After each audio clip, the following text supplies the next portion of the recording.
शख्सियत था।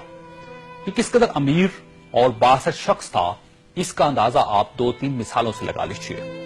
कि लंदन में था, इसे शुमाली लंदन का एक घर पसंद आ गया। इसने वहीं खड़े खड़े यह घर 1 करोड़ पाउंड्स में खरीद लिया। ये पाकिस्तानी रुपए में 1 अरब 40 करोड़ रुपए बनते हैं। इसे 2009 में मॉन्टे कार्लो में अपनी 37वीं सालगिरह मनाई। ये दुनिया की महंगी तरीन सालगिरह थी, जिसमें रूस के एल्युमिनियम टाइकॉन ओलेग टेरिपास्का, सोने की कानों के मालिक पीटर मुंक और मोनाको के शहजादे अल्बर्ट समेत दुनिया भर की मशहूर शख्सियात ने शिरकत की। ये पेंटिंग खरीदने का शौकीन था। इसके पास अरबों डॉलर के शाहपारे थे और ये तमाम शाहपारे इसके महलात में लगे थे। इसे 2006 में इजरायली अदाकारा ऑर्ली वेंसमैन अच्छी लग गई, तो इसने उसके गिर्द दौलत के अंबार लगा दिए। चुनांचे ये इसकी गर्लफ्रेंड बन गई और ये दुनिया की महंगी तरीन गर्लफ्रेंड थी।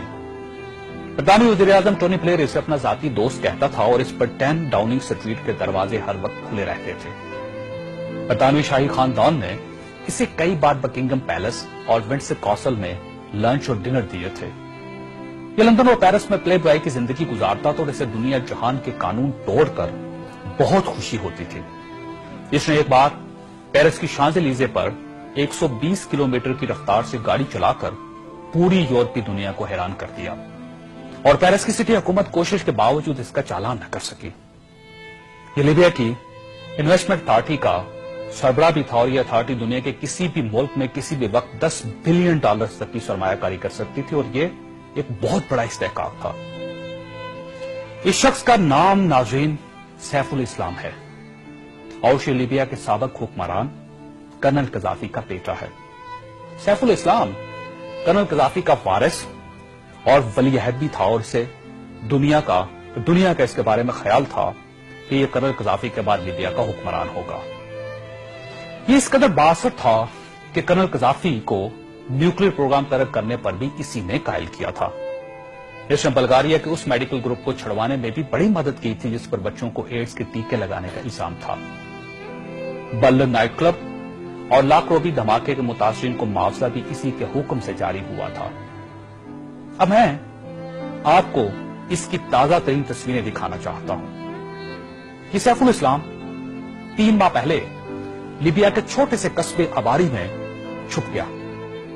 ये 2 दिन पहले 19 नवंबर को कस्बे के एक ऐसे कमरे से बरामद हुआ जिसमें बाथरूम तक नहीं था और ये बदबूदार पुराने कंबल में लिपटा था।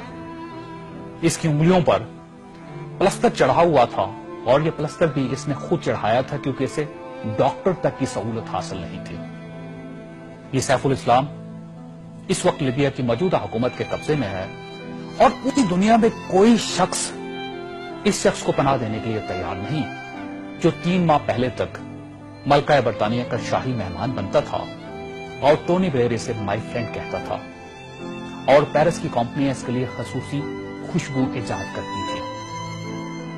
ये है सवाल और ये तस्वीर दुनिया के उन तमाम हुक्मरानों और इनके खानदानों की इबरत का सबक है जो इक्तदार को सब कुछ समझ लेते हैं और जो इस ज़ोन में मुब्तला हो जाते हैं कि इनके इक्तदार का दरख्त हमेशा सब्ज रहेगा। ये तस्वीर दुनिया भर के हुक्मरानों से चीख चीख कर कह रही है कि जो हुक्मरान आवाम का एतमाद खो देते हैं उनका ये इंजाम होता है।